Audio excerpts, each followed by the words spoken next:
graduate student, PhD student at the University of Georgia. I'm majoring in linguistics and do interdisciplinary work, and I also teach Kazakh and Russian languages as part of my graduate teaching assistantship. So welcome to this wonderful panel. Again, we will be talking about addressing gaps in student preparation for overseas study. Our roundtable aims at addressing the divide between students, educators, and administrators on what constitutes preparedness for study abroad, with a focus on Russian language study abroad. Let me introduce you to our beautiful, wonderful panelists. Our first panelist is Renee Haas. She's the director and the founder of SRAS.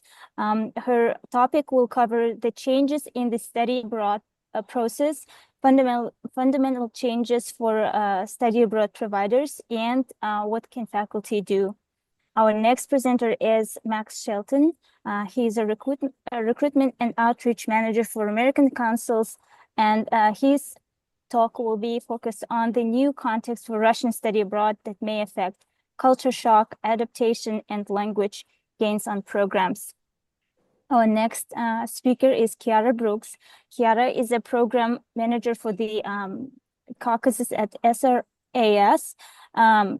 She'll be covering the trends in the challenges that contemporary participants face on the ground and strategies for real-time student support. Our next speaker is John Smith.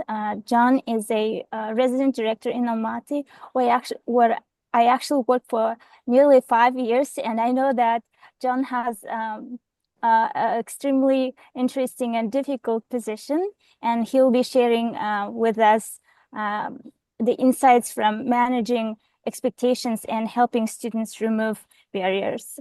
Our next presenter is Marissa Mitchell. She's an associate director of the Education Abroad program at Dickinson College.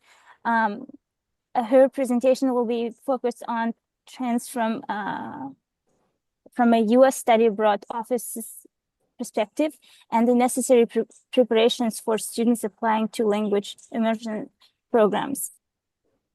And our last speaker is Roby. Lee is a Russian teacher at Friends School at Baltimore. She'll be talking about practical advice for supporting students pre-immersion and in the immersion context. Yeah, now I'm passing it to Renee Haas, our first speaker. Please, Renee, the floor is yours. All right, I apologize for not correcting my name. Well, not correcting. We'll start with an identity crisis, I suppose. I come to continue to use Stillings in part because almost nobody pronounces Hughes properly. Now you're forgiven, because I don't actually. That's why I don't use the name in these contexts. But yes, I'm Renee Stillings, director of SRAS, as most of you probably know me as. And I'm going to, with my presentation, more kind of introduce broadly this topic because I know that a lot of my co-presenters are going to go a little bit deeper on some of these topics. So I want to sort of set the stage in terms of what we are talking about here, what we see. So fundamentally, as I look at the last almost 30 years now in this world of study abroad in the Russian speaking space, we've had fundamental changes in the study abroad process. There are also challenges for study abroad providers, which have evolved. It's been different. I mean, it's odd that we kind of look back fondly on the challenges of Russian visas. Oh, I could just go back to those days. That was our biggest worry was when we were going to get our visas done. So, the world has certainly changed beyond that. And then, finally, I'm going to sort of touch on the topic of what can faculty do as part of this puzzle of how to prepare students. Now, most of what I'm going to speak about and what I think all of us are going to speak about affects all students going abroad. It's not just about those going into our space, but so many things are accentuated for some reasons I will point out in our field and our region. Next slide, please. Okay, I have this image here of the chain because I've used this phrase a bit lately in conversations of what I view as sort of the broken chain of how that flow went from a student sitting in the classroom to becoming a study abroad student in one of our programs. And if we go back to then I hate to put a date on it. We could say BC before COVID. We could go back perhaps even about 10 years, and it was this fundamentally very different picture that we saw in study abroad from certainly in our corner of the world. But again, I'm sure this applies almost everywhere. So at that point in time, and this is more about our field, I would say in particular, is that, and perhaps all language study, is that the connection between study abroad and actually getting there was it was a faculty provider relationship. The study abroad office was minimally involved, almost not involved at all in most cases. There was not a structure set up by which even a student needed to get certain approvals. All those mechanisms came much later. So it literally was the department and the faculty saying you should go abroad, go talk to these organizations. And the big question at that point was, for most, is that Moscow or St. Petersburg?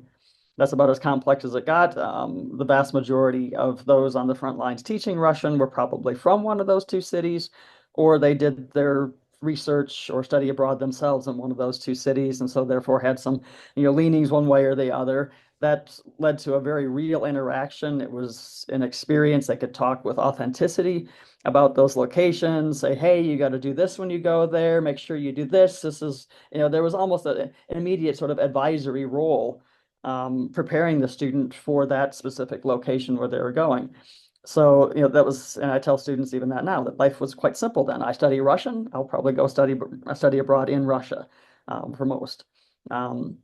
The preparedness was certainly already there because students, and what it's a whole other topic, the Russia-centric dimension of our materials, but that is what it is. It was what it was, and students were familiar with the culture. They knew what Borscht was. They knew what Dostoevsky was. They knew they could go to the Bolshoi, to the Hermitage.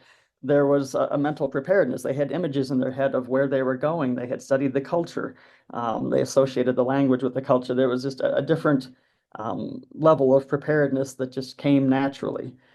The roles of identity, mental health, and accommodations, particularly academic accommodations, were very rarely part of the conversation. Obviously, that's another question of allowing for more diversity, but it just fundamentally, it was what it was. It was not really a part of the conversation. Faculty-led programs, essentially those leading those programs were also entering familiar ground. They were either from Moscow or St. Petersburg or had spent time in the trenches in those locations, relied in part on their own familiarity. When we would set up programs, we allowed for that. We didn't try to oversell, let's say. It was like, hey, you want to run this excursion or spend these days on your own, you can do that. And that was possible at the time because of the familiarity and of the location for faculty-led programming. And we, at that point in time, too, I believe, had significantly what we saw, at least. Now, whether the numbers, I think we have to look closely at what those numbers really are. But at the time, what we did experience was that more of the students coming to us, particularly during the academic year, were actually majoring in Russian. And that's a different set of needs from what we're seeing now. Next slide, please. So study abroad now, we have the situation where most faculty have not spent time in the current destinations for Russian language study. By and large, they're not from there. I would say probably the one destination for various reasons is most familiar, probably due mainly to culinary diplomacy, is Georgia.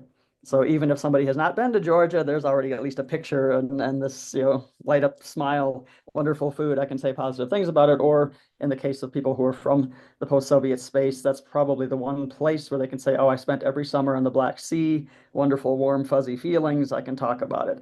But if you start asking, oh, what would you have to say about Armenia or Kazakhstan or Latvia, there's not a lot that comes to mind.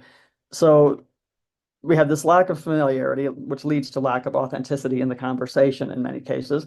And the big question is now a much bigger one, which is where? Where does the student go? It's not the easy, well, I just have to decide between Moscow and St. Petersburg. I have, spaces that are very, very different. And in the classroom, I'll often tell students, it's like, think about this as, imagining that Japan, Saudi Arabia, and Norway were all part of the same country at some point. They're really that different spaces. So it's a much bigger question, and they're navigating waters that they don't really understand necessarily. So it's just a much bigger question for which very few are prepared to engage with them. The study abroad office now is playing a much bigger role. This probably went on more on steroids after COVID, of course. But definitely it's a far bigger role. That's good. It's part of the preparation. It's making sure it's from the academic standpoint, making sure they've checked their boxes for credit transfer, but also having some of those conversations with students about expectations abroad and preparedness and some of those questions that we're running into the identity and mental health, et cetera. Um, Parents have become a little bit of a different factor in all of this. I would say then we tried to avoid parents. I had two parents asking too many questions. After one or two rounds, be like, look, you're not studying abroad with us. Your son or daughter is, and we'd like to know how they communicate because that's pretty central to their safety at some point. So we tried to just push that away. Now, I think we're all recognizing that we need to actually engage the parents. We as parents, I'm one of them perhaps. We created these monsters, and we need to now face up to that and help solve the problem, which means engaging with this process as well. So that's I've noticed, for example, like Go Abroad, if to take one of the main portals, but even some study abroad offices are, and we're looking very much at doing this now as well, as creating that page for parents on the website on multiple levels of how we expect or want them to engage in this process, or maybe how we don't want them to engage in this process. But that's become a real question. We're dealing obviously with a much broader range of student abilities, needs, and challenges. Part of this has to do with obviously the increase in diversity of our student body, but along with that come the mental health, identity, and accommodations issues. It's now a very significant, if not central, role in what we're struggling with in many ways. We see a bigger demand, I would say, for shorter programs. Students are looking to try to do a lot. They're the transactional generation. If I can fit in a little language stint plus an internship and whatever job I can do and this and that and whatever in one summer, I want to do it. So that's something as well that we're seeing because we're offering the range of everything from 4 weeks to say 10 weeks in the summer. We're seeing definitely a shift towards the shorter programs. And can I fit it in because I'm doing something else sort of approach. Faculty-led programs in this new space in particular, there's a lot of nuances, of course, regarding the faculty-led, including the burden on the faculty leaders of all of these other issues that I've been talking about. But there's more nuances in the space we're operating in. It's not a space that they have familiarity with, so it requires more assistance, more support than just taking the group to Moscow and St. Petersburg. So the image here, I just sort of threw in the spider web to say that it's not just there was that single chain of from A to Z in the past and that snapped. Now it's a more of that web of support that's needed in this entire process to get a student successfully into the study abroad process and to succeed in that. Next slide, please. So some of the challenges, broadly speaking, that we face, and I keep these short because my colleagues here will be addressing some of these in much greater detail. One is meeting student needs, simply on the academic front. Again, I think we're seeing fewer students who are majoring in Russian. So number one concern, particularly during semester programs that we hear is I need credits in some other things. I don't need 15, 18 credits of Russian. I need something else. Otherwise, I really can't afford to go abroad. I think we had during periods where there was maybe more funding available, then students could maybe rationalize cutting some things out, taking more time to graduate or whatever it may require. But at this point, they're really looking at the realities of what they need for credits. And then the other needs, of course, obviously of mental health support and just as my colleagues will get much more into what the support level needs to be on the ground, which I address here as well in terms of these greater expectations coming from the students and the study abroad offices, institutions. Everybody has much greater expectations and need for the in-country support. Part of this is fueled by the fact that the universities have have been providing certain degrees of support. If we speak specifically of mental health, something that's accessible in a large university. Yes, you can drop into the counseling center whenever you want. This is not something that's easy to replicate in the same way abroad. So the expectations have been created as a need, but as an expectation because it exists at home. And this is a little bit of a struggle, I would say as well. Lack of access to information. We all face this issue as well. We've students who arrive and we don't know the full story. It's not just us, it's the study abroad office as well, does not have access to this information, so we can't prepare.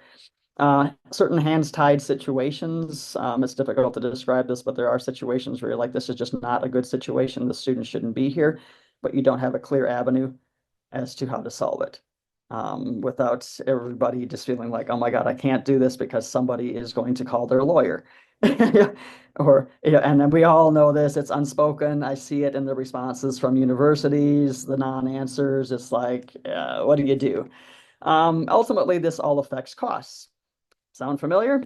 Why are the universities cost so much? Well, there's a lot of arguments for why that is, but part of it is because we need to provide all of this. And it's a little more difficult for us as smaller organizations to do what a very large university can do, but yet it's sort of expected. Next slide, please.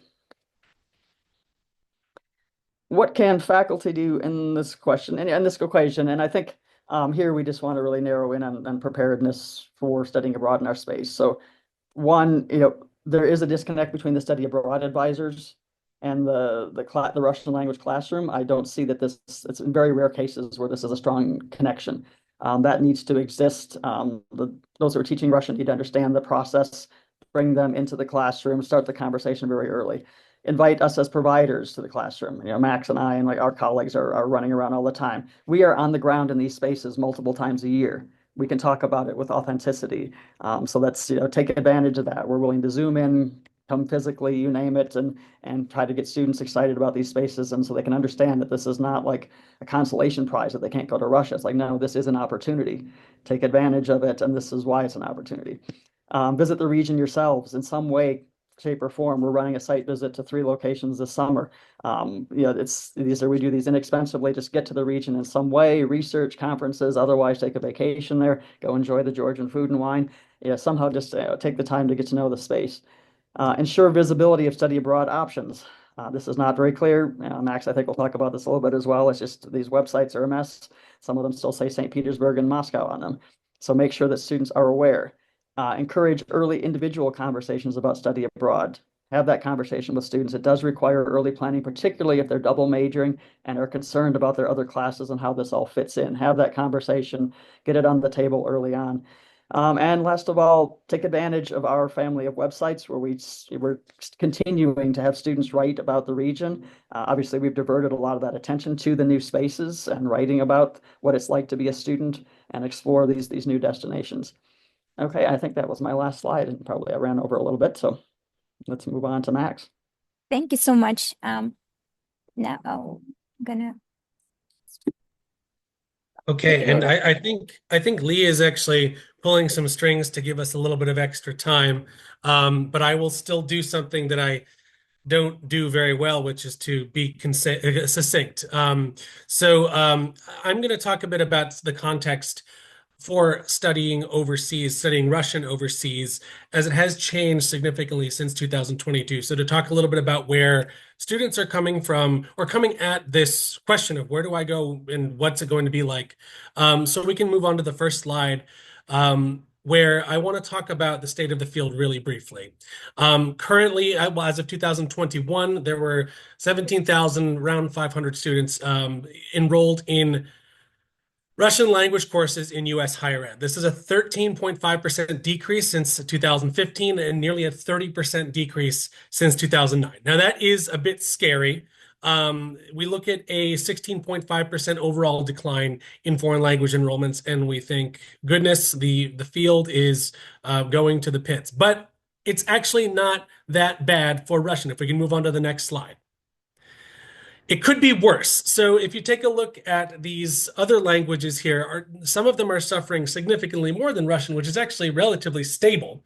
There's only one language out of the top 10, I think, that are popular in U.S. higher ed that is enjoying increases, and that is Korean, with a shocking 38.3% increase in enrollments. Everyone else is declining at various rates. But once again, Russian 13.5, comparatively speaking, not that bad. One thing that comes to my mind when I look at this list on the left-hand side of your screen of languages is that each and every one of these languages has a pretty clear-cut destination for study abroad. Some of them even have numerous destinations that are very accessible for U.S. students. Since 2022, with Russian, things have been sort of thrown up into the air, and the dust is only now settling. So where are students going at this point? We can go to the next slide for Russian language. The eyeball test says that the 6 countries in blue are the most popular destinations right now for Russian study abroad. And there are others involved in Russian study abroad as well, including Azerbaijan, Czechia, Lithuania, Uzbekistan. Even the city of Nice, France, has a Russian language program at this point. So there are different providers, universities, faculty-led initiatives that are sending students to these spaces as of now. One of the most interesting factors at play here is that out of these 5 countries in blue, there are only 2 that feature Russian as one of their, in some cases, I think, numerous official languages. And those are Kazakhstan and Kyrgyzstan. Now, out of those 5 countries, I would argue that Kazakhstan and Kyrgyzstan are the least they are the least frequent in terms of students' own internal maps when they think about where to travel, what they want to do, where they want to go. So students are only introduced to these spaces probably well into their Russian language learning journey. So we are seeing pretty good numbers when it comes to these various spaces, but I can't help but go back and sort of analyze where things were during the before times. Renee talked about how things worked logistically. I just want to briefly look at enrollment numbers of one of our programs from 2009 to 2019. So really quickly, next slide. You'll see that RLAS, which is our Russian language intensive, had various enrollments over the course of those 11 different sessions with an average enrollment of 123 per year. And keep in mind, this is just one of the programs that American Councils runs. And I always go back to a conversation I had at a conference with a colleague some time ago who, in not so many words, he looked me dead in the eye and said, Max, Russian study abroad is doomed. And I think that's sort of the sentiment that has permeated throughout the field, is that, well, we can't go to Russia. What are we going to do now? I should mention that not all of these numbers on the screen now are from Russia. We actually instituted our program in Kazakhstan in 2014. But I think that a lot of people are really caught up in the, oh, well, there's just no point in going to these other spaces now that Russia's closed. But the numbers actually tell a different story. If we can move on to the next slide. You'll notice that the numbers since 2022 have continuously increased in terms of students going on programming for Russian language intensives. In fact, the average number with 2022 as the exception is significantly higher than it was before. So I would say that, in fact, Russian study abroad is anything but doomed. We're seeing larger numbers of students come on American Council's programs, at least, than we did previously. So this begs the question. You can't go to Russia, and study abroad has historically been one of the main attractions for students studying Russian. So why are they interested? Why are these students choosing not only to pursue this language, but then to go study it abroad in these amazing multicultural, multilingual spaces that are definitely not Russia? In my mind, there are several factors at play here, but the one that really sticks out is that perhaps even though enrollments in U.S. higher ed are lower, the level of dedication and perhaps interest among the students that are being retained in U.S. higher ed is higher. That might explain why we're seeing greater numbers going abroad. So I'd like to think that the students are more dedicated, more interested, even though they may be coming with greater complexities than previously. So we can move on to the next slide. To address why, SRAS does a wonderful job every single year of sending out various surveys to probe the field and try to track trends. This is from a survey that was sent out to students of Russian in U.S. higher ed to try to figure out what their interests are. And there were 425 respondents, so decent sample size. Okay, out of the 17,000, not that large, but we all know how difficult it is to get students to answer any sort of inquiry. So I think it's a pretty good result. We see here that while career prospects, family, general interest in linguistics are prevalent, culture remains king. And I think the key word here is Russian culture, Russian literature, art, history. And this leads into the issues, or rather the challenges, that we face in preparing students for study abroad in these new spaces. So we can move on to the next slide. The gaps that I see, at least from where I sit, when it comes to student preparedness, starts with what Renee sort of mentioned already, in that the students themselves on their internal maps don't have a lot of the spaces that we're operating in on the radar. And they have very little exposure to these amazing countries and cultures, even well into the Russian language learning journey in US higher ed, where, by the way, the vast majority of students studying Russian in US higher ed began their studies in their freshman year or sophomore year of college. And that has directly to do with, also sort of repeating what Renee said, little exposure and experience on the part of faculty. And I would even venture to say a bit of skepticism on faculty's behalf, in that they hear Armenia, they hear Georgia, they hear Kyrgyzstan, Latvia, Lithuania. I mean, and they think, really? I mean, is it really a good place to go and engage in a Russian language intensive?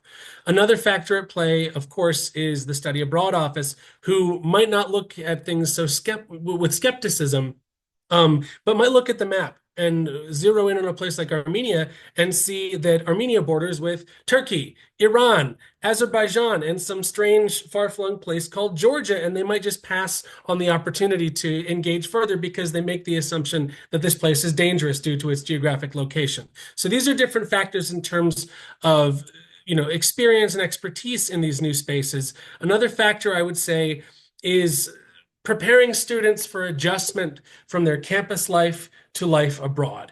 I can't not mention the students' perceived language abilities versus their actual language abilities, in that students may draw the conclusion that because they receive great or wonderful grades in higher ed, that means automatically that they're competent in operating in an immersive environment in that foreign language that they have a 4.0 in. And so really working with them to try and understand that, okay, yeah, you're really good. Your classroom Russian is great, but your like Rynok Russian might need some work, and having them come to terms with the fact that, none of us are perfect and that there's always more work to do. Another factor in terms of adjustment that I think we could do more in preparing students on is preparing them to live with discomfort or a lack of amenities. I remember I did a campus tour in 2007 where one of the main draws to the university that I was visiting was the lazy pool in the gym. Now in 2025, we have little robots that deliver food from the Stolova to your dorm. You see them zipping around campus like they're in Star Wars or something like that.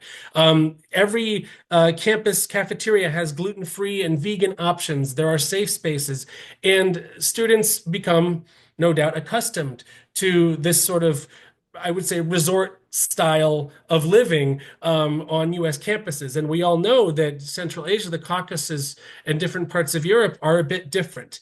And I wonder if students sometimes feel as though the host cultures are targeting them by not providing these services, and students feel as though it's an affront, and working with them to realize that, well, these are just things that are not at the forefront of the cultural conversation ahead of time before they go and are shocked that they don't have a lazy pool in their university gym. Okay. Max, I have to warn that time is I'll up. finish. Yeah, I will finish up promptly. I think the other factors at play, of course, squaring this circle of decolonization of the field. A lot of wonderful panels being held on this, and people focusing on trying to, once again, promote speaking Russian while deconstructing preconceived notions about folks from various other places. Additionally, talking about hot button issues on the ground, preparing students to have uncomfortable conversations, oftentimes done through uncomfortable conversations ahead of time. They do much better when they know what's coming.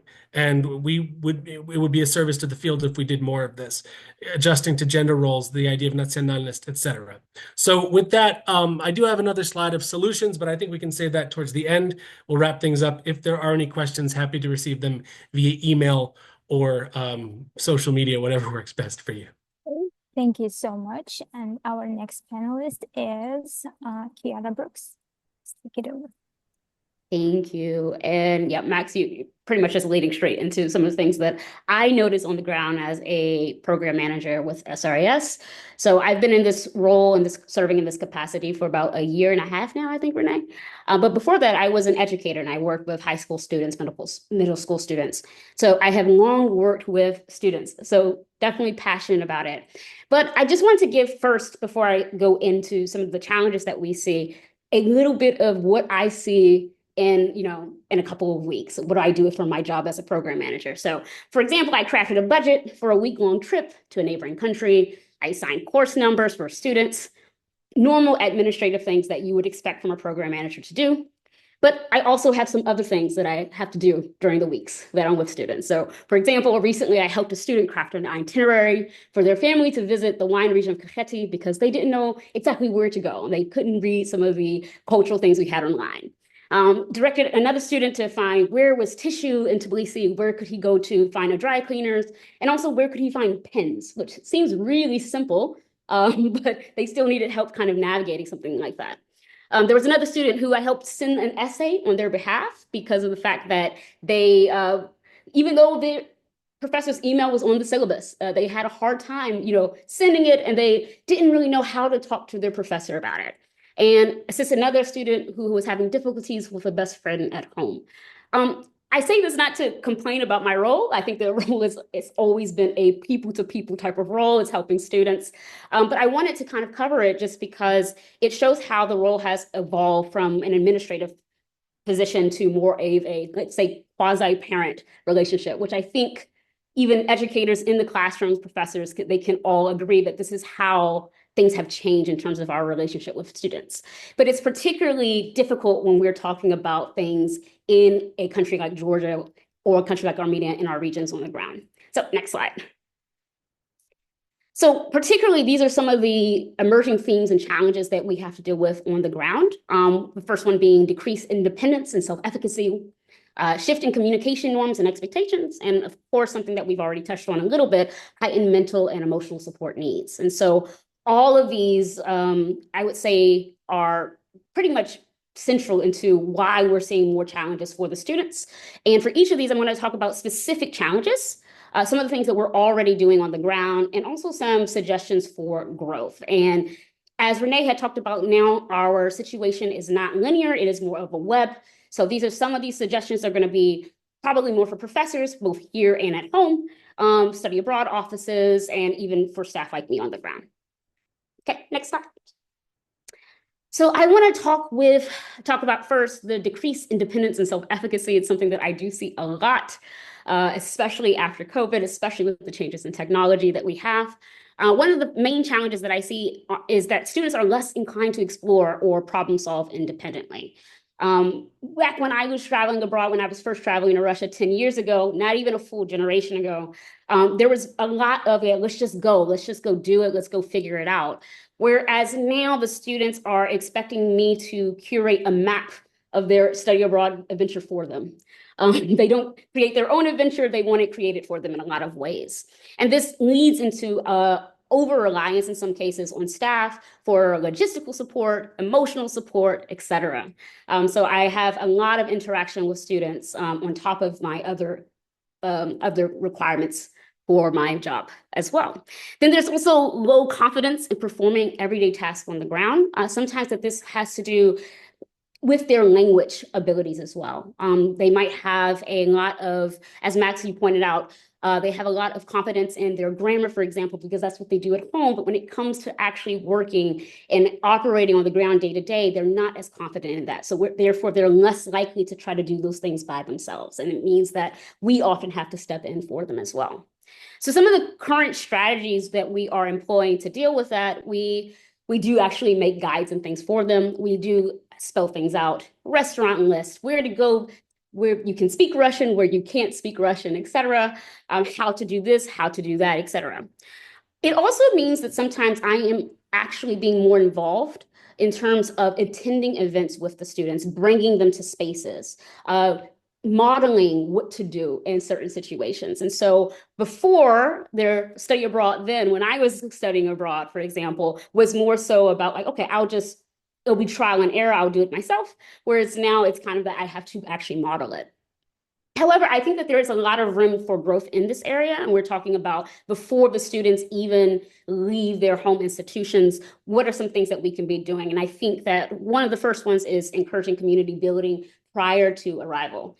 That's community building that is both at home and also on the ground. So, for example, a lot of the clubs and activities that the students, they try to be a part of when they come to on-site, they have communities that are already online. So we should be encouraging the students to kind of reach out to those spaces already, so that way they can already begin building that community.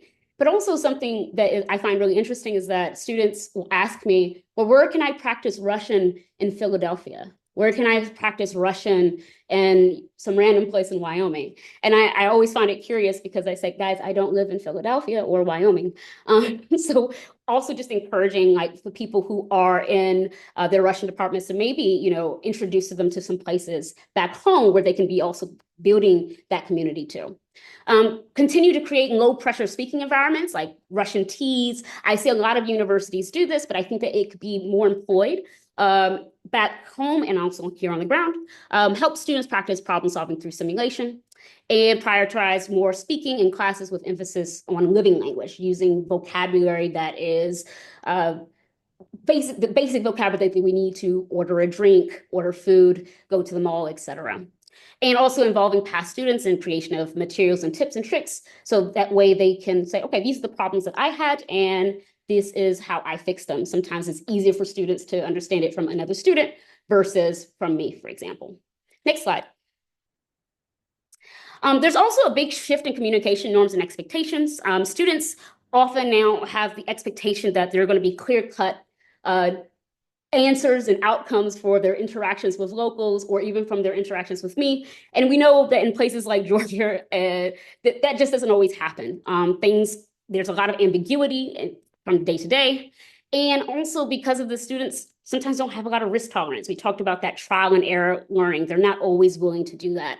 And technology hasn't really helped sometimes. For example, because they're used to those quick answers, that infrastructure is not always here. And so what we try to do to help students with that, we talk a lot about what they should expect at their pre-departure during their pre-departure orientations, giving them those tools to self-navigate. We use social media applications for day-to-day communication. We're meeting students where they are, using WhatsApp, etc. And I think that in this area, we could grow by just modeling more flexible communication, promoting trial and error learning, especially in their Russian, that your Russian doesn't have to be perfect, that you can make mistakes. And this will encourage them to kind of go out there and just go for it instead of just trying to have this perfect language, etc. Next slide. And a big one, which I think that some of my other colleagues, they will touch on further, but the influx of mental health concerns is it's just a hot button issue here. A lot of students kind of depend on us as program managers to talk to them, to help them deal with their problems. So there is a lot of pressure there. And we are living in countries and working in countries that don't necessarily have the local infrastructure to support them. So this is really, really difficult. Also just a cultural difficulty as well, that sometimes in here, we don't always talk about it easily. And we are also working in a region that is currently in a state of flux. Like everyone knows that in Georgia, there's constant protests, which does also add to the mental difficulties for students. So right now we're trying to help students by having those pre-departure check-ins, seeing like, okay, what struggles do you already have? This is how you can navigate. Do you have resources that you're already using, et cetera? And then also pointing them to other resources as well and activities in the community that can help them manage stress. And just a couple of suggestions for growth. I think that this is more so for study abroad offices, greater connection with those study abroad offices to make sure that they're aware of resources that they have at their university, transparent and integrated discussions towards cultural awareness towards mental health in the regions that they're going to, and also just encouraging institutions to provide training and some professional development for on-site staff like myself. And yeah, that's pretty much it. Thank you, Kiara. We will move on to the next slide. by John. Okay, yeah, I think you can go to the next slide. For me, in looking at the question of where the gaps are in student preparation, from my perspective, as someone who's worked on the ground with American students in foreign environments for more than 25 years, I believe that it's primarily about helping to shape and manage student expectations before they leave home.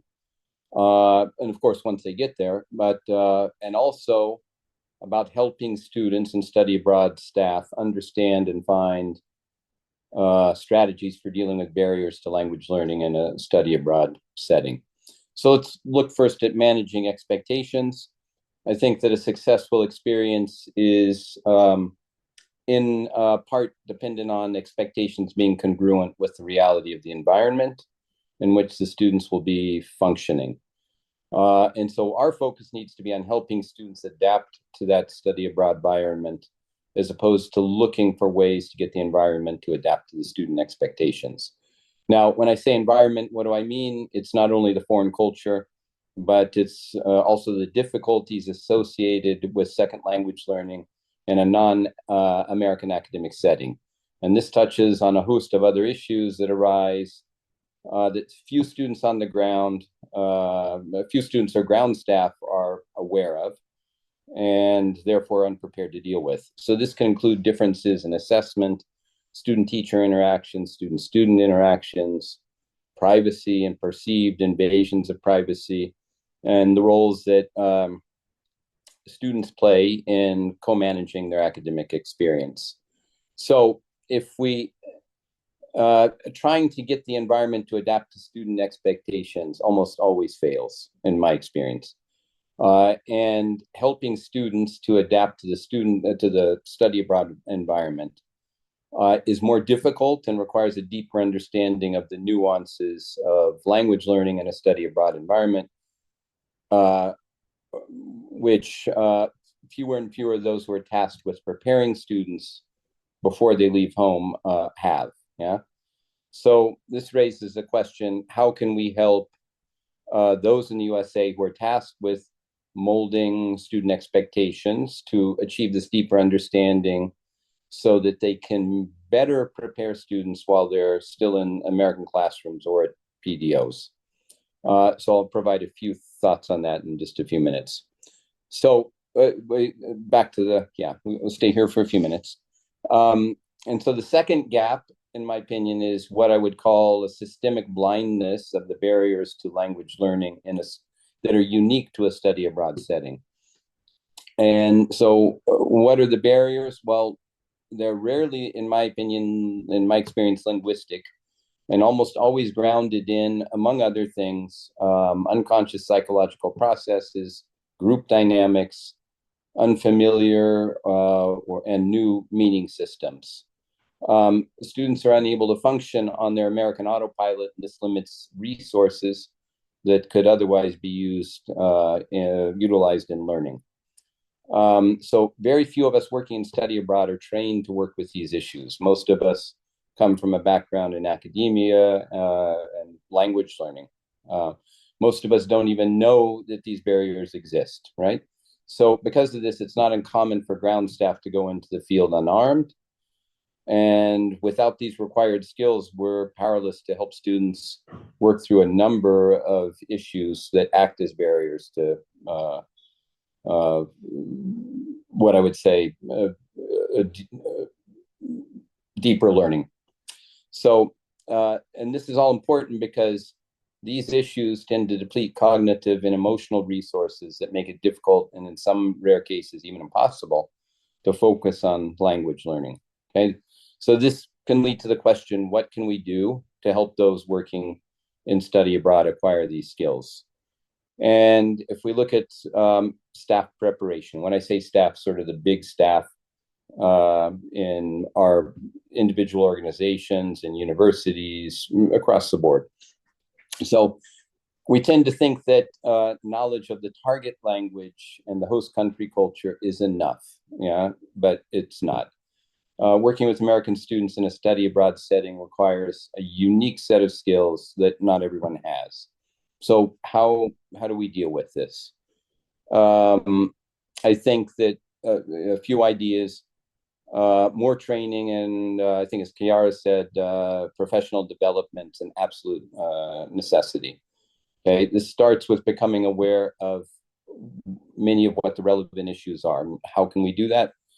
I think we have already resources to work with. We have on-site staff and students, wealth of information.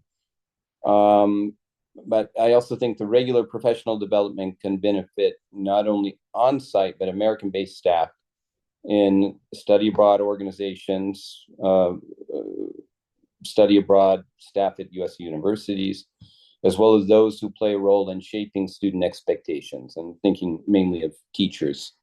Many teachers have had their own experience in country, but that was in a specific time and place, and that information that they have may no longer be relevant to the experiences that today's students will have. And the other thing is, I think we go to the next slide.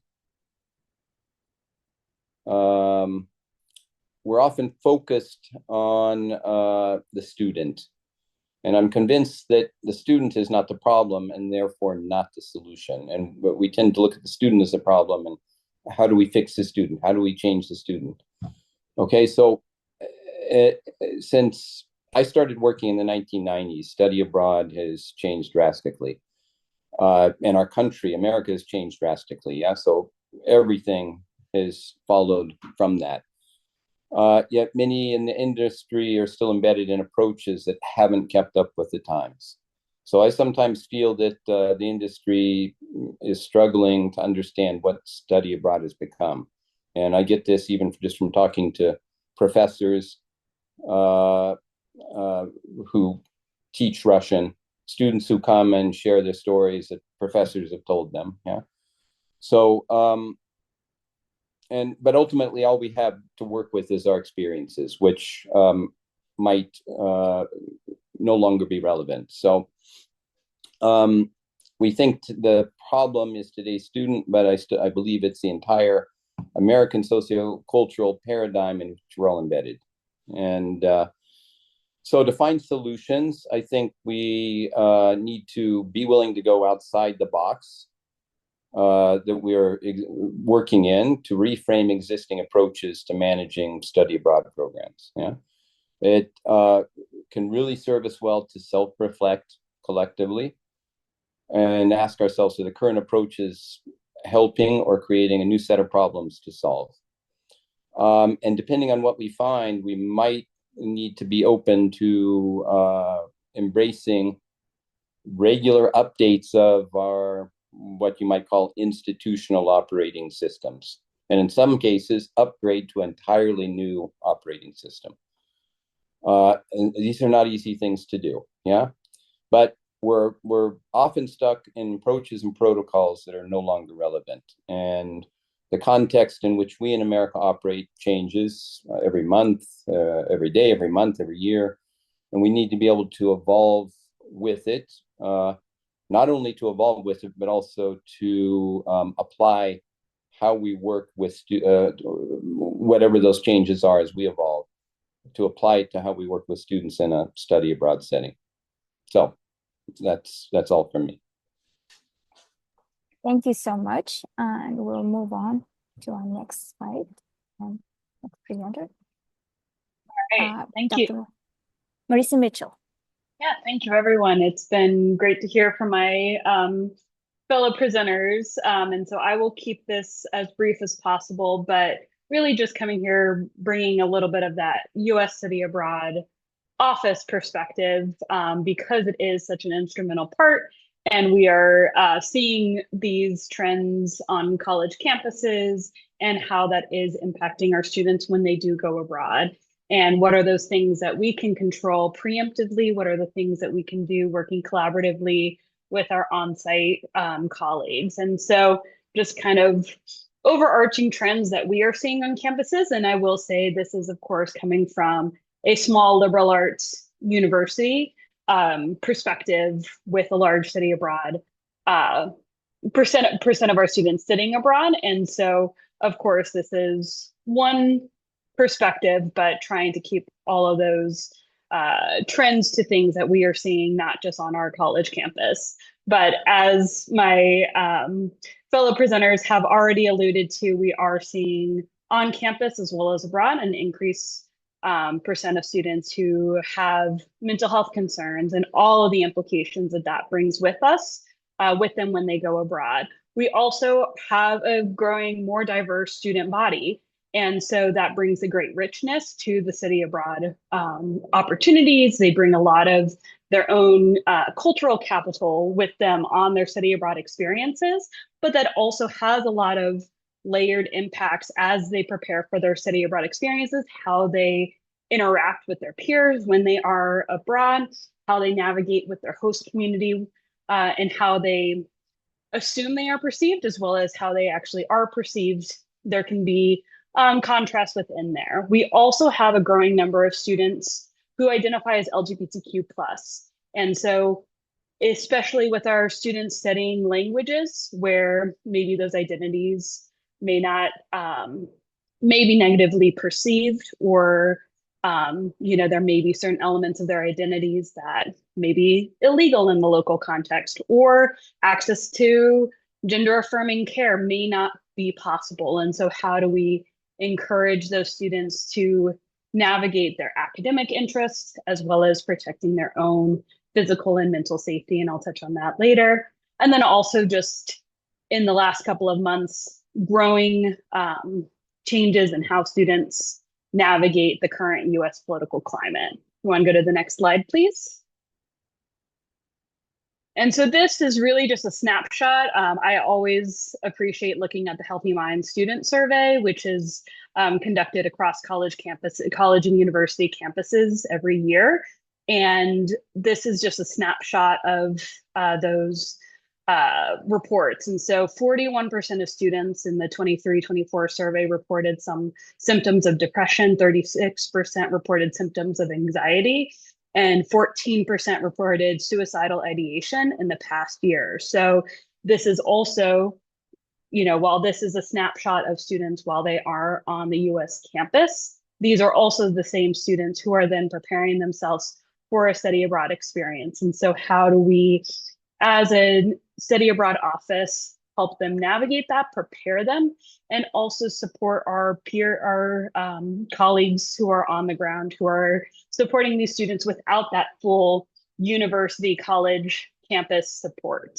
Another snapshot that I thought was particularly telling was the responses to the question of, in the past 4 weeks, how many days have you felt that emotional and mental difficulties have hurt your academic performance? And so you can see that almost half of students have 3 or more days in the past 4 weeks that they have had some sort of academic impact. And so maybe they're used to, on a college campus, faculty being very lenient, especially at a campus like Dickinson, where we have a lot of students who have academic accommodations and faculty who are willing to work with their students. That can be an expectation that they have that may or may not be possible when they study abroad, because the faculty on site may not be flexible, may not be understanding of extensions or flexibility in assignments in the way that they are used to on campus. And so how do we help students prepare that while still being supportive, encouraging them, not just discouraging them from studying abroad, but also making sure that they understand what is and isn't possible. And then also just in terms of medication and support, almost 30% reported taking some sort of psychiatric medication in the past year, and 36% reported receiving mental health counseling in the past year, which of course is a very important step. It's very encouraging to see more students seeking help. But again, how does that impact when they do go abroad and those resources either are not available or not available in the same capacity? Can go to the next slide, please.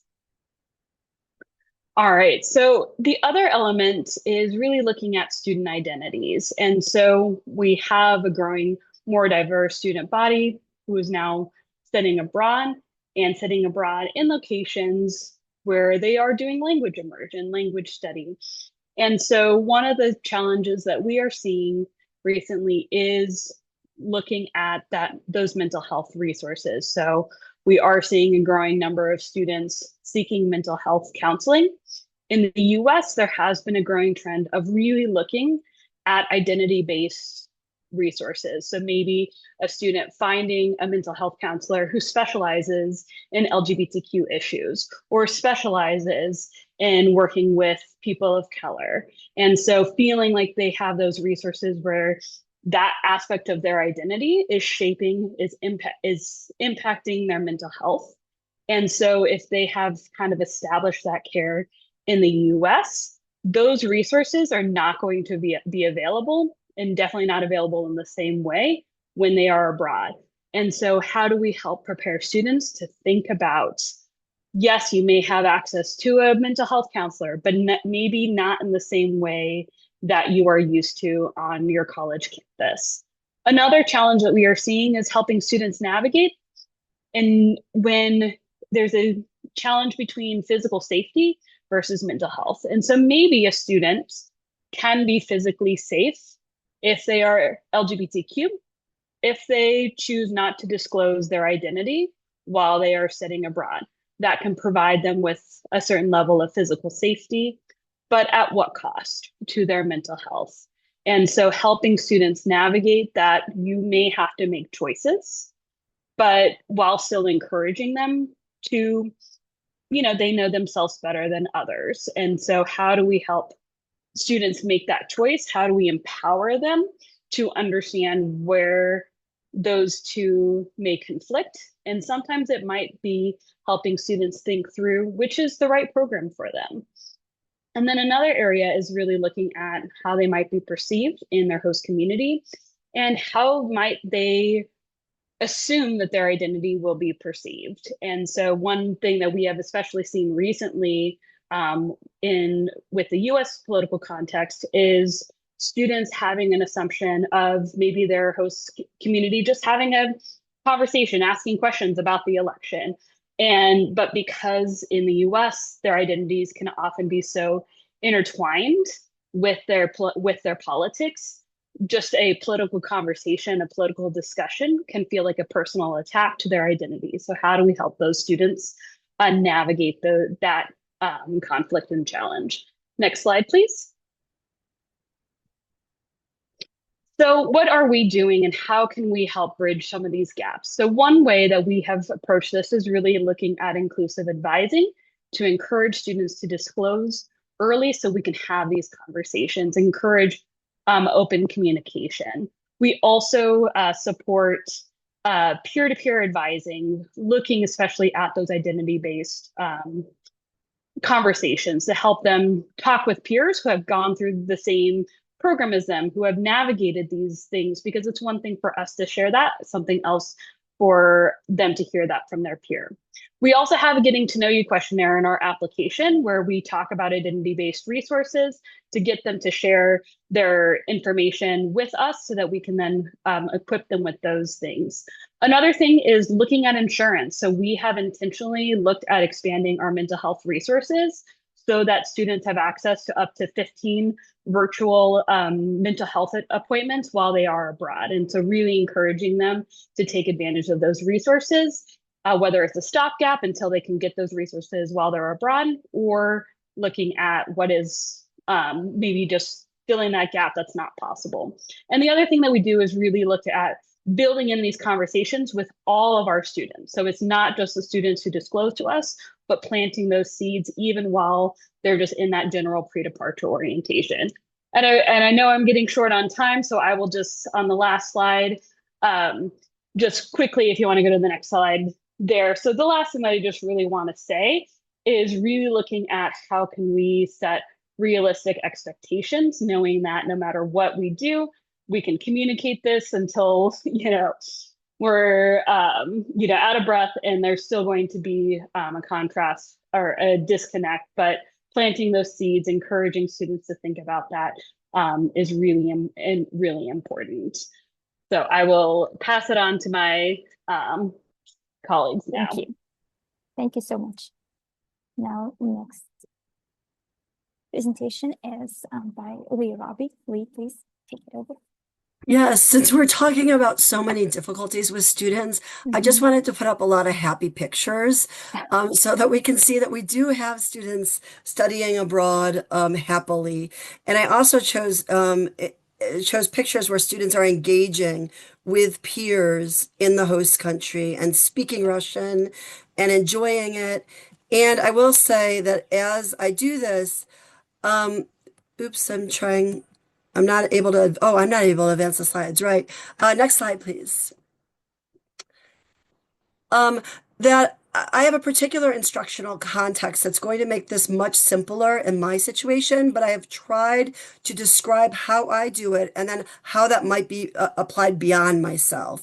So I am a K-12 teacher at an independent co-ed Quaker day school.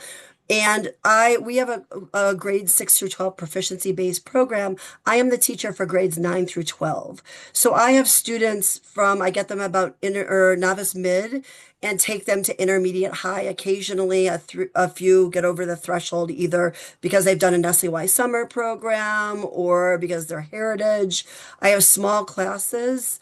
Typically, they're maxed at 18. They could be as small as 8, usually around 12. And we have a capstone capstone study homestay program. Next slide, please. And this is true of all of our modern languages. So over spring of their junior year, and most of our juniors and seniors opt to participate in this program, they have an intensive homestay study program abroad. And this is true for all of our modern languages.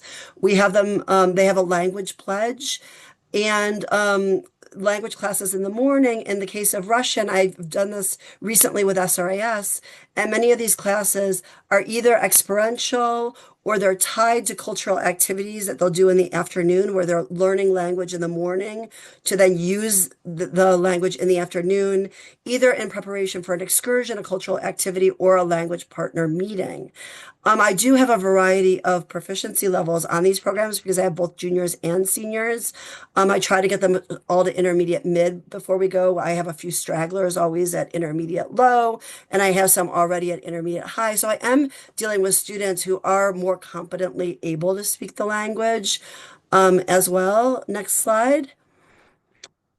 And I do that because my entire program is really based on getting them ready for this capstone experience. And so this is where I'm going to try to build out from what I do to what other people might be able to do.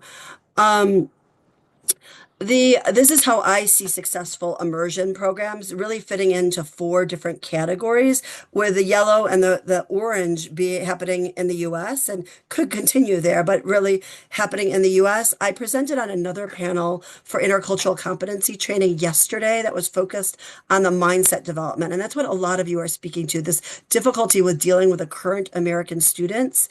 And so I will want to say that was a great panel. It was based on the flagship cultural initiative module that are really focused on intercultural competency training. And it dealt with everything from how to teach students to suspend judgment, to develop cognitive, emotional flexibility, to have the knowledge, the skills, and the attitudes to be able to do this, to accept a lack of resolution, to tolerate discomfort. All of these things were in that panel. And I have that citation later. And so I think that will be something that will be hugely helpful for people to watch that recording when it's done. And so consequently, I'm not going to talk about that today, but I dealt with a lot. This is my biggest challenge right now. It's my newest area of interest, is how to foster the habits of mind that are going to break down some of those barriers. But what I'm going to talk about today, and what I feel like I've had, 20 years of experience with and think I've done rather successfully, is really the language and cultural preparation to make them feel excited about this idea of going abroad to these other spaces. It was originally St. Petersburg up until COVID. And then since then, I've gone twice, and I'm going again to Kyrgyzstan. And I will say that my students are maybe even more excited to go to Kyrgyzstan, although they were very excited to go to St. Petersburg. So they're probably equally as excited. And as intermediate speakers of Russian, they have more opportunity to not have natives switch into English with them. I think they're speaking more Russian in Kyrgyzstan than they did in St. Petersburg. And so I do that by focusing on, and I'm going to have a slide for each one of these, the functional language use, relevant context, task-based learning, including sociopragmatics in my language instruction in the US, and then connecting that in the study abroad environment to engagement structures and strategies where they use that language and they're monitored for how they're using it through engagement, accountability, and support. Next slide, please.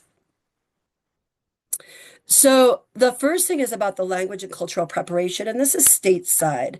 How do I focus on functional language use? Again, language proficiency, but not just proficiency. Really, what can the students do comfortably in Russian? That is the proficiency, but thinking beyond the situational dialogue as well. Like certainly they need certain situational dialogues. They need to know how to order food, get a SIM card, use public transportation, the things that they're going to need to do to feel comfortable, but also how comfortable are they with asking and answering questions? They need to ask a lot of questions. So we have asking questions constantly, and I'm also trying to build that intermediate proficiency from the very beginning. So as soon as they can, they're asking questions all the time.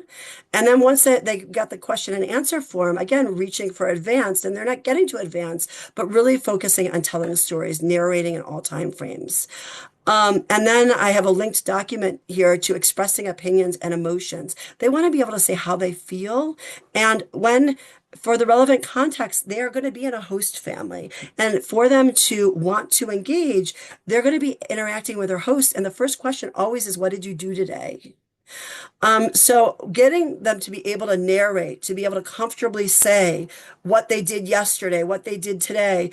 I teach them how to narrate and ask them to expand to as detailed description as I can with simple sentences. So we still are simple syntax, but we're increasing our vocabulary and ability to do this and talking about where you will go tomorrow. What are your plans for tomorrow? Because these are things that are going to enhance their ability to both stay with, I make them have a language pledge. So they also have to be able to talk to me and the other students about what we're going to do. We also do a lot of getting them to be able to talk about themselves stateside, showing pictures. You'll want to show pictures to your host. So they develop a photo album all through 4 years where they start off really simply introducing their families, but then they later describe them in detail. How are you similar or different from your parents in terms of your values? What have your parents taught you? What do you believe in? Getting them to really talk about things that will be of interest, talking about their school, which they could do about their college, what makes your school unique, getting beyond the just like, yeah, would you this, that, and the other thing to what is my favorite classes and why? What's my favorite teacher? What do I like in this kind of class? Like, so it could be more culturally interesting, their family and cultural traditions. How do you celebrate? What's your favorite holiday and how do you celebrate it? And what kind of values are in that? How is that different from the way that other families might celebrate that holiday? And getting them to ask, and then before we leave, we think about the cultural questions that we want to know. Like, what questions can you ask? And we come up with a whole long sheet of questions. So they go to their host families knowing that they have a whole photo album and lots of topics that they could talk on, and that they could ask lots of questions. And so that really sets them up for comfort in that first situation. And what I've learned is like when they feel comfortable in some areas, it's easy to get them to talk in other areas. We do a lot of task-based learning, and this is where you're creating the vision for study abroad. Typical intermediate topics are like planning, like what you will do, talking about excursions. What would you do in? So why not assign them to go to the off-campus study abroad office with a bunch of questions to look into the programs that exist, look into where they're located, look into what you can do there. What kind of activities exist in that city that might align with your interests, and get them to do a little study abroad research that then they could do some online research. To think about which program you might be interested in, bring this back to the class. So again, to speak to somebody saying we need to reassert that faculty involvement in study abroad, and we can link the study abroad office with the instructor with the students, and the instructor at this point doesn't even need to know anything about Latvia or Georgia or Armenia or Kazakhstan. They can just assign the students to figure out what programs are accepted by your college and to do this research online. And students love inquiry-based learning. So we've done this in terms of also telling students like, okay, this is your budget. You're going to plan a trip to Latvia. You're going to plan a trip to Bishkek. You're going to plan a trip, to Almaty. You have this much money, plan a school trip. How are we getting there? How much is a plane ticket? Look up the costs.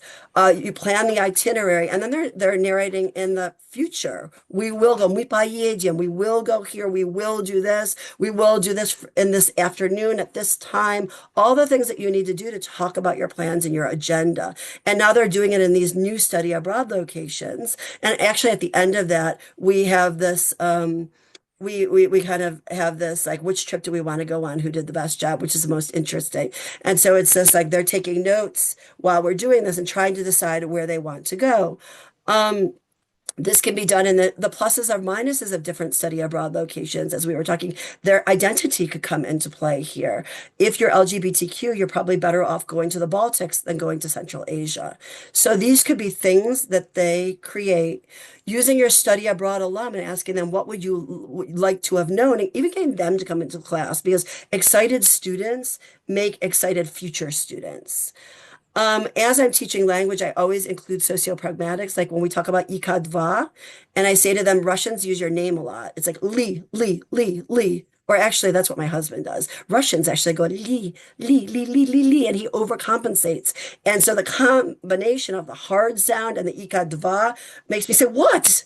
And so that emotional reaction that you have, and that it's used for questions with question words. So where is the store? Where is the store?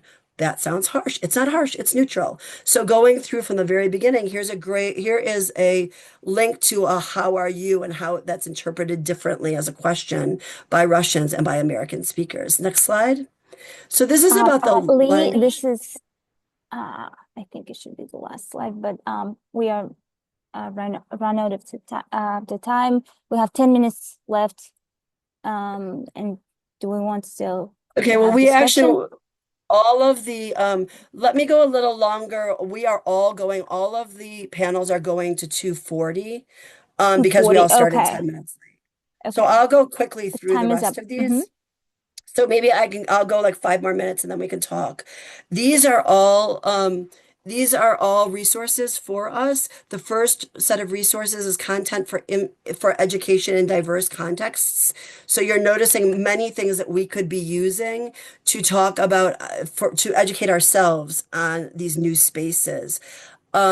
Including the SRAS family of sites. I've had students just go there, choose something that you're interested in reading, and then come back and tell the class. And so it gets them on Kyrgyzstan, since we're going there and I knew nothing about it originally. There you have the link to the intercultural competency training. Next slide. This is more information on the intercultural competency from Karen Evan Romain's conference abstract. And so you can see this gives students specific language that they can use in all of these contexts that are very, very different. Like, how do you deal with having food pushed on you? And like, what does that mean culturally? Why is it being done? And what might you say? This cultural app, unfortunately, is now being down because it's being reviewed by DLNSEO, the Defense Department, but it's hopefully going to be back up in August. And that's the panel that I told you that you could look at the recording for intercultural competency training. Next slide. These are engagement strategies, and I'm not going to have much time to go through this, unfortunately, but when this is the being abroad part and setting up a structure for the students to have to be engaged. How do we systematically require students to be actively engaged while abroad? Are our classes connected to engagement goals, and could they be this way? Could we create a list of tasks that students need to do successfully to get credit for a course maybe. Like they need to do this themselves. And the class could maybe be led by the program director or somebody else who talks about how to do this, the language to do this, and then they actually have to do it to get credit for that course. I have a linked document here where I create SMART goals with students, and I help them navigate in the SMART goal. They create a goal and they also create the action steps. And we talk about whether this is a realistic goal or not a realistic goal and why it wouldn't be. And honestly, they set unrealistic goals. Next, are our benchmark and final assessments also in alignment with what we want? How do we assess these assessments and this engagement? With SRAS, we created a photo blogging thing where students were to take 3 pictures every day, write 300 words on realistic themes for intermediate level students. And at the end, they had to do a 10-minute presentation. They chose their 10 favorite pictures and they did it. So they were writing every day. And then I also do interviews with them moving forward. And I give them strategies as they're going through. How are you engaging with your host family? When they're like, I don't know, like I can't say anything. I'm like, okay, let's think of 5 questions you could ask at dinner tonight. And then they come back and they're like, or my host family hates me. They don't talk to me at all. And I'm like, it's hard for them to know what to say to intermediate level students too. Let's talk about some questions you could ask. And then they come back, oh, we had the most interesting conversation. Next slide.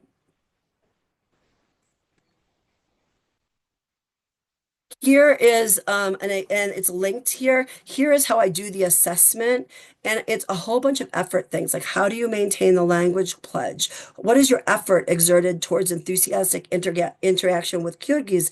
And I explain what like 100 would be, what an 85. And when they see this in the beginning before we go, in the middle, we talk about how you're doing. And when they get home, they grade themselves and it's a Google Doc. And as a comment, they give explanations, which is very much like the language utilization reports to a certain degree that the flagship program does, where they describe why they're giving me examples of why they're giving themselves a certain grade. And so they're thinking all the way around. Next slide. So effort exerted during classes, effort exerted for preparation for classes. Next slide. Effort exerted during group excursions, tours, and activities. How were they engaged? So I know people are complaining that the students are like, I don't care about this. They're not even polite to the tour guides. Effort exerted to set and reach personal goals, and that's the SMART goals. Next slide. This is the photo blogging. You could see the very intermediate level themes that they write about every day. And actually what was amazing in Kyrgyzstan, I was shocked that Renee actually got teachers to do that, but their teachers corrected their photo blogs. And they did the system that I use where I have the students create a chart and they write in English on one side or Russian on one side. The teacher cuts and pastes it over here and just makes it right. And then the students have to look at the difference between the two. And so that gave them an accurate draft. And I told them, I'm grading you on not making the same mistakes. Don't make your teachers do all this work and then you're not learning from their mistakes. You can ask me, but if I see you making the same mistakes, that's what you're going to get counted off on. You need to be learning from your mistakes and asking questions. Next slide. This is the interview structure I use, and they have some questions in English that I want more in depth. And if it were a longer study abroad, I could maybe do this every week or every couple of weeks. And so then they would grow. These are the ones that we do in Russian on the plane coming home, actually. And one is to tell me about your most interesting conversation. What was strange or not understood? What did you like most of all? What did you like least of all? And what are your greatest impressions? And at this point, they can really do detailed description. Next slide. And Renee has seen these. She can attest, like, it is amazing in 17 days how good the students get in language from doing these photo blogs.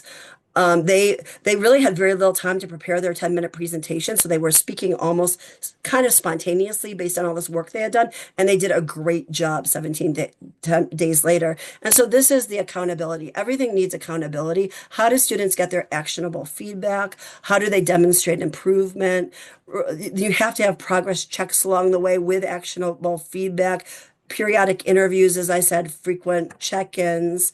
And to set challenging, but things that students are able to reach. Just like all teaching, when we scaffold it, students can do it and they become proud of the result. and then they go to the next step. And I believe that that's the end of my presentation. And so Perfect. Thank again, you. this is me having control of everything from the classroom, all 4 years, to the study abroad, but maybe some of these dimensions could work in a study abroad program. And we will have till 2:40 to talk. Okay, we have 10 minutes left then. Let's have a discussion. Anybody wants to start with questions?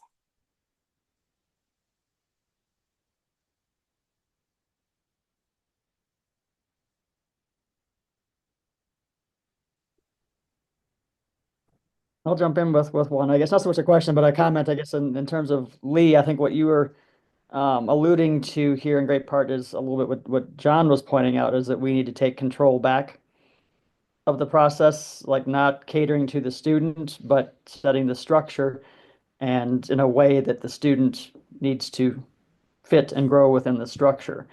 Sort of how I was reading this a little bit. It sort of feels like that we got a little bit astray over the past years of almost letting the students take control of the situation and forcing us to just kind of cater to a lot of needs without actually saying, no, this is the plan. Let's work on the plan for you to fit the plan. Otherwise, that's sort of what I'm reading a little bit into that. Yeah, and that was the nature of the other panel. And it's hard not to do that because that's the nature of our whole country right now. And for the last, at least since COVID, but even before that. And actually, I think with the form that the social justice movement has taken, very important. But, I started that presentation by saying our students have learned the importance of taking a stand, being an ally, focusing on the impact and not the intention. And all these things don't work super well when you're crossing cultures. And it's important to validate, the good work that is done also in the social justice movement, but it's really hard for them. The good news is that I found out that it doesn't take long to shift. Like the students want to do well. And it doesn't take long to shift their mindset. Like I've done 3 intercultural competency activities, and that's what you'll see, that those results in that other recording. Students are having remarkably different responses. So because they see it as it's no longer personal, it's cultural. And I think that's much easier. And so there were some protocols that we talked about that can be used for suspending judgment and things like that. And I was glad to see, and actually, Renee, I mean, you were there with me. Like, Renee read my applications from my students, and she was like, oh my God, we need to talk about some of these students. And my most inflexible student, who we talked about because she had all these dietary restrictions, but she couldn't tell us what the dietary restrictions really were because it was just like, I don't want to eat things I don't want to eat. And then we had a meeting with her parents, and her parents said she's been raised, and it's very important for our family that she makes decisions for herself and she doesn't get pushed into doing things. And so it was a whole family philosophy. And so we don't want the family to be pushing her to eat certain things. And then throughout the conversation, it was like, well, we also don't want the family to not like her. And I had to at some point say, we're not in control of the family's feelings. And this is their culture. And what we can tell them is that you have medical issues, and so that when you say you can't eat something, you really can't eat it for medical reasons, and we will have to lie. But that is the cultural understanding they will understand. And that's when they said, well, they don't want them to not like. The really great thing that I never told Renee is when we did an intercultural competency training module, and that's the one that I talk about in the other thing. That same student, it was about this exact issue, having food pushed on you. And this student, it was an irresolvable situation. I also wanted an irresolvable situation to get them to, not everything can be resolved. Sometimes you just have to accept something. You have to tolerate the discomfort and the fact that, from different cultural perspectives, there are different right answers. She was actually the one who came up with a solution. And she said, I think I would say, because it was a respect about traditional foods, she's like, I think I would ask a question and say, just oh, this is so interesting. Can you tell me about other traditional dishes and when they're served, to get the attention off of me and my eating and to show respect for their culture? So she demonstrated an incredible amount of flexibility once given a framework and an understanding to do that. So I think that gives me a lot of hope. Yes, Kiara, please. Go ahead. Sorry, I wanted to lower my hand. One of the questions that I just have, I think for all of us, and being, of course, the people who were working on the panel, we said we could talk about this, just forever. But I do think that the question that I do have is, especially if we say that we're going back to taking control of it, at what point do we tell students, no, that you are not ready for study abroad, or this is not the time for you? Because I do think that that element of this is my right to go, and that I am paying for this is what I hear from students. I am paying for this experience. When do we feel that if we're going back to it, that we can just say, okay, no, it's either time for you to go home or it's not right for you. You should not be going to study abroad. You're not ready. What do panelists and other people who join think about that?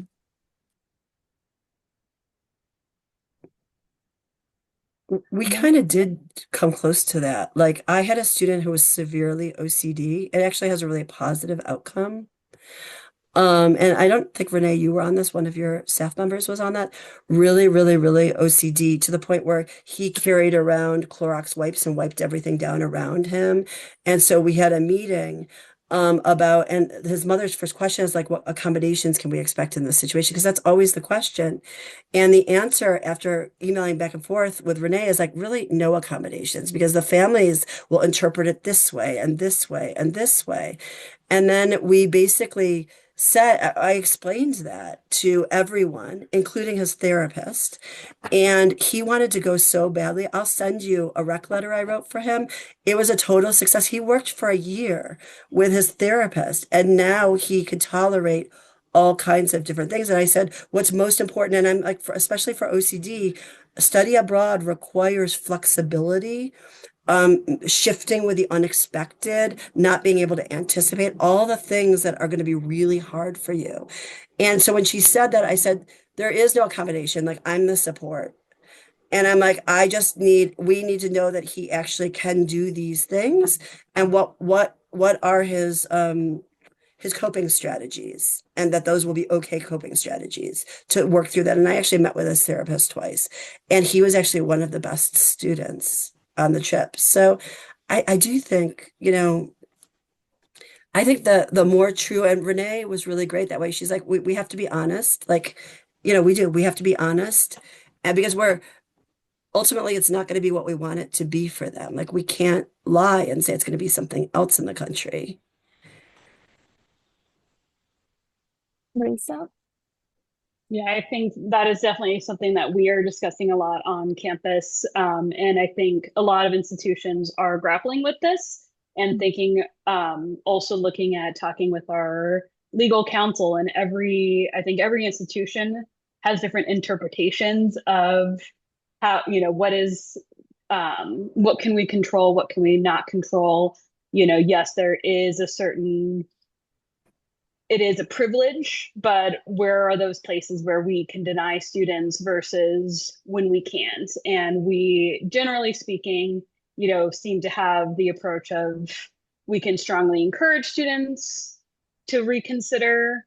We can tell them these are all of the things, this is what we can control, this is what we can't control. But we've also seen a lot of students who aren't necessarily have the self-awareness of what their limitations are and are not. And so we may be able to see something coming and we can anticipate it. But yeah, I can't remember who else had said, like, just feeling like, our hands are tied where, we can anticipate things and we can be as preemptive as we can be. But sometimes, there are a lot of limitations, and where are those places that we can put our foot down? And I think sometimes that's also where we can advocate across our campus, because that is sometimes too something that we have in conversation of where, a student has a lot of accommodations, a lot of things, and they are successful on campus because of that support. And so then faculty on campus or other administrators who are allies of the student or supportive of the student, they're like, oh, well, this student can be successful here, why can't they be successful there, and trying to help them understand, well, yes, because on campus they have this resource and this resource and this and this and this on their abroad location. In some cases, it is one, maybe two staff members who are serving all of those roles. And so how do we advocate? How do we ensure that it isn't then just the institution saying, well, this student is no longer our problem, we'll let our partner deal with it. That's not fair to them, but also knowing sometimes our hands are tied. And so where can we communicate? What can we control? What can we not? And I don't have answers to that, but it is definitely something that we are navigating, we are constantly thinking about, and we are constantly adjusting in order to, address those needs. Thank you so much. And we have 1 minute left. Final thoughts or questions? I have one final thought. I just Yeah. wonder if we change our structure, like, is there a class in the study abroad that's about students having to do the tasks that they will have to do and getting feedback on that? Like, I wonder if we think about that a little bit, because I'm optimistic that more students can do it. They just don't come necessarily with those skills.